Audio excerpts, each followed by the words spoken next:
This is a simple training video of how to apply the Stop It Riser Rehabilitation Kit to a gas riser at the air to soil transition line. I have marked this area. It's good to cover 6 to 8 inches of the riser.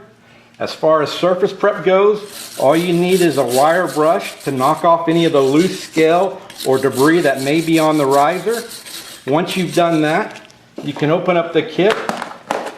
Inside the kit contains a tape, which is the fiberglass tape. It's 2-part epoxy and rubber gloves. I've taken the epoxy, or here's a sample piece of the epoxy. I'm kneading this together till it's one consistent color. Once it's one consistent color, you can activate. It's activated, and you can apply it to the riser, primarily just to fill any voids or areas that have a wall loss or heavy corrosion, and you kind of want to make a smooth transition over the riser. So I'll use a little sample piece right there. Then I'm going to take my tape, open it up. You don't want to open up this tape until you're ready to use it. And I'm going to submerge it into water for about 10 to 15 seconds, giving it 3 good squeezes, letting it get nice and wet. And then what I'm going to do, as I said, I've marked off 8 inches of the pipe. Here's the mark for where the air to soil transition is, not to be buried under the ground. And so what I'll do is I'll just start from the top,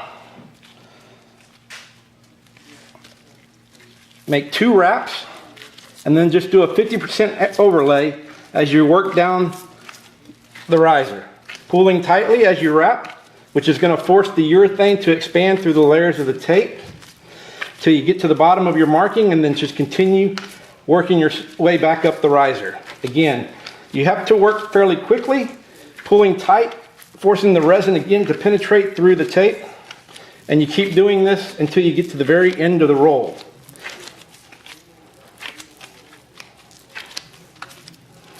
As you can see in the video there, that the riser, as I'm wrapping, you can see the resin starting to penetrate through the layers. That's what you want.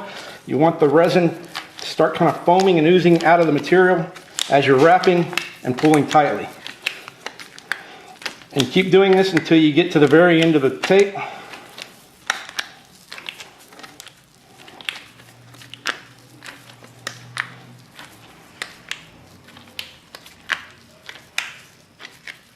When you get to the end, there is a plastic spool.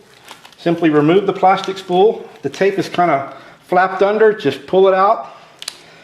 Take the tape and just push it into the resin. Then at this point, dip your hand back in the water and then just compress the resin back into the tape. You don't have to squeeze the resin into the tape. Just vigorously work the resin back into the tape.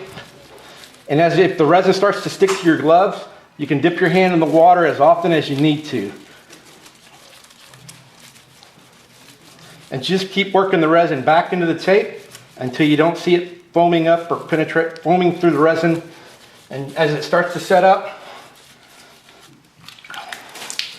and once the resin is set and it stops bubbling, the process is done. But just continue working the resin back into the tape. And again, dip your hand in the water as often as you need to. Once there's no more bubbling, then the product is done. And that's the application for repairing a riser at the air to soil transition.